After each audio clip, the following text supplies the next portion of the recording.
Pagkatapos lumabas ang bagyong Marce, ang sinubaybayan nating LPA ay pumasok sa Philippine Area of Responsibility at kaninang umaga.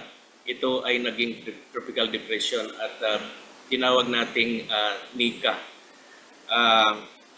Ngayong hapon ito ay naging isang tropical storm. No? Pang-14 na bagyo sa taong ito at pangalawa sa buwan ng November.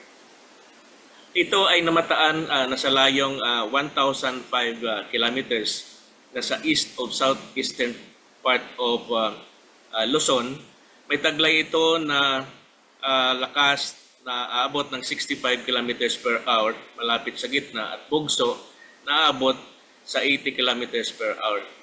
Medyo may kabilisan ang kanyang pagkilos sa ngayon dahil ang bilis nito ay 35 kilometers per hour westward.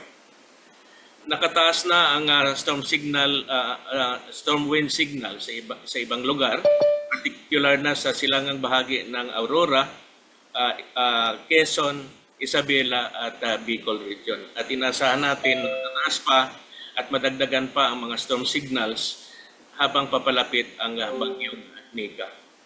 Huli, maaga pa lang pinapayuhan na natin ating mga kababayan na maging alerto sa palapit na bagyong Nika at maghanda sa panganib na dala nito.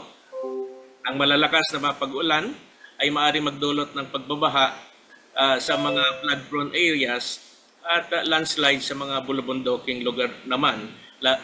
Lalong-lalo na sa mga nakaarang araw sa may malaking bahagi ng Luzon ay napiktuhan ng bagyo at naka-receive ng malalakas na mga pag-ulan.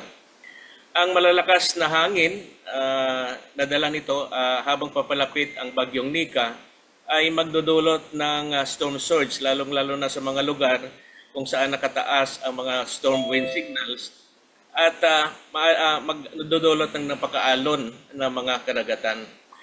Patuloy po na magmumonitor ang DOST Pag-asa at regular na magbibigay ng warning information tungkol sa strong winds, heavy rainfall, and storm surge. At sana po tumutok at sundan ang bawat information to maging sa official social media platform ng DOST Pag-asa.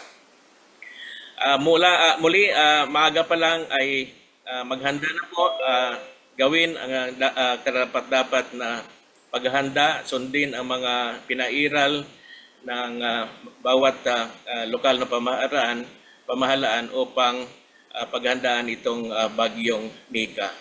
Muli, magandang hapon po sa ating lahat. Ang update po na ito ay sa pinalabas na 5 PM na Tropical Cyclone Bulletin po ng aming ahensya. So ang bagyong Nika po from Tropical Depression ay ganap ng Tropical Storm at ito po ngayon ay may international name na Toraji. Po ito nating namataan 760 kilometers silangan po ng Vera Catanduanes.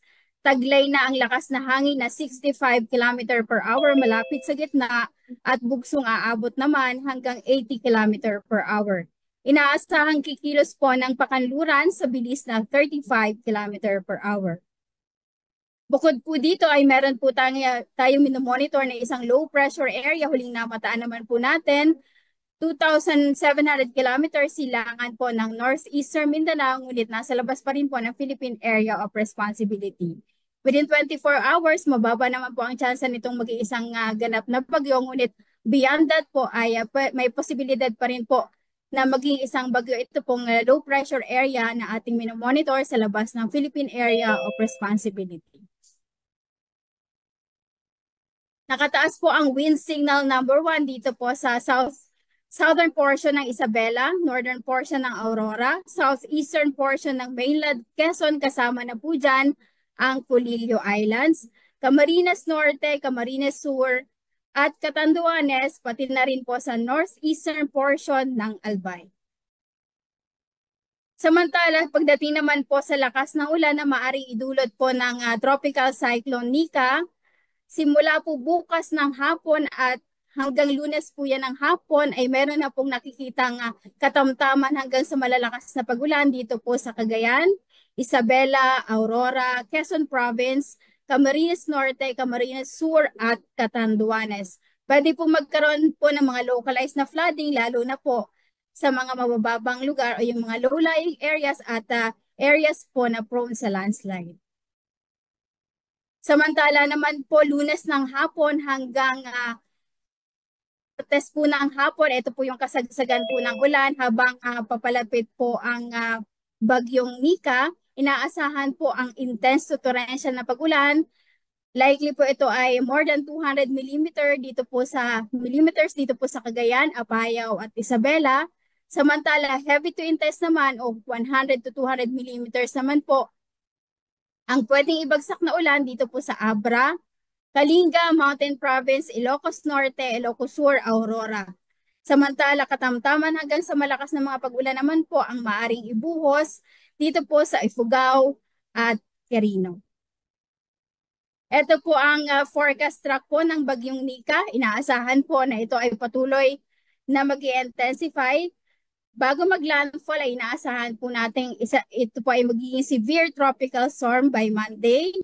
So by Monday din po inaasahang lalapit po ito ng landmass po ng Central Luzon dito po sa may Aurora area at inaasahang magla-landfall by Monday afternoon to evening po dito sa Aurora or pwede rin pong mag-landfall dito po sa Isabela area.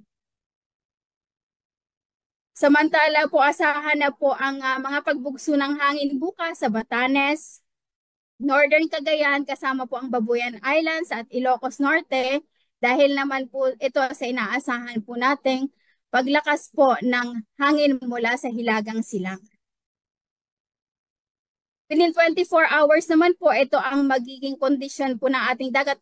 Although wala pa po tayong inaasahang gale warning, ito po ang magiging kondisyon po ng dagat sa loob po ng 24 oras. Inaasahan pong aabot ng 3 metro po ang alon dito po sa northern at eastern seaboards ng Catanduanes, seaboard ng Calayan Islands, northern seaboard ng Camarines Sur. Samantala, inaasahan namang aabot ng 2.5 dito po sa seaboards ng Isabela, Northern Aurora, Camarines Norte, northern at eastern seaboards ng Polillo Islands at northern Samar, eastern seaboards ng Babuyan Islands, mainland Cagayan, Albay at Sorsogon.